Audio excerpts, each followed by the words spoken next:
റോസാപ്പൂവും chart പേപ്പറൊക്കെ ആയിട്ട് നമ്മളിന്നൊരു താജ്മഹൽ പണിയാനുള്ള പുറപ്പാടിലാണ് കേട്ടോ. സംഭവം എന്താണെന്ന് വെച്ചാൽ നമുക്കൊരു ബൊക്കെ ഉണ്ടാക്കേണ്ട ആവശ്യമുണ്ട്.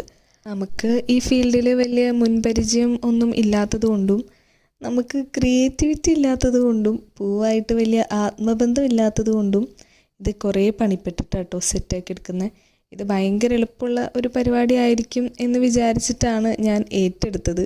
പക്ഷെ തുടങ്ങി വന്നപ്പോഴാണ് മനസ്സിലായത് ഇത് വിചാരിച്ച പോലെ അത്ര എളുപ്പമല്ലാന്ന്. 10-15 മിനിറ്റിൽ എല്ലാം റാപ്പപ്പ് ചെയ്ത് ബൊക്കെ സെറ്റാവും എന്നായിരുന്നു എൻ്റെ ഒരു ധാരണ കേട്ടോ.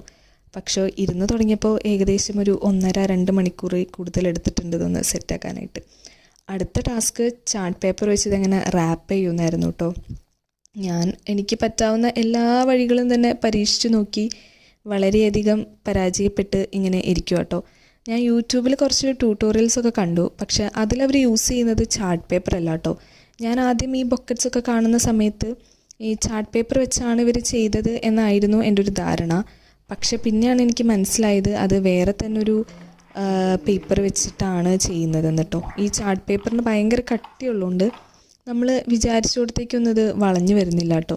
പിന്നെ എങ്ങനെയൊക്കെയോ എന്തൊക്കെയോ കാണിച്ച് കണ്ടാൽ ബൊക്കെയാണ് എന്ന് തോന്നുന്ന ഒരു രീതിയിലേക്കൊക്കെ ആക്കിയെടുത്തു.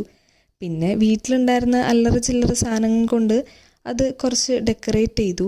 സിമ്പിളായിട്ട് മതിയെന്ന് അമ്മ പറഞ്ഞുകൊണ്ട് പിന്നെ എൻ്റെ മൊത്തം കഴിവും പ്രകടിപ്പിക്കാനുള്ളൊരു അവസരം കിട്ടിയില്ല കേട്ടോ. എന്നാലും പറ്റുന്ന പോലെയൊക്കെ ഞാനത് ഡെക്കറേറ്റ് ചെയ്ത് സെറ്റാക്കി എടുത്തു. ഫൈനൽ ഔട്ട്പുട്ട് അപ്പോൾ ഇങ്ങനെയായിരുന്നു കേട്ടോ.